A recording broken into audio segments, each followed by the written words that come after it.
So I'm curious, and Catherine, if you want to start this one off, what your perspective is on what we're going through and what the other side of it looks like, as far as the change in supply chain, and is this going to have a dramatic kind of long-term positive effect on the supply chain, in that it may be a little less fragile after going through this in some way. What is your perspective currently on the supply chain? It's kind of a hot topic. Yeah.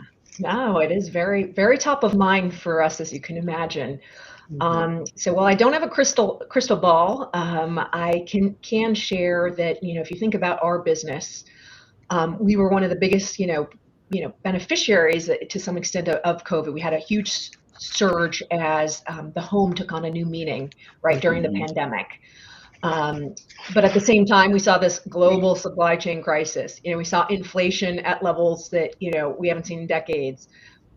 On top of that, this isn't a macro issue, but we all had to adjust to remote work, like a lot of like shocks to the ways of doing business.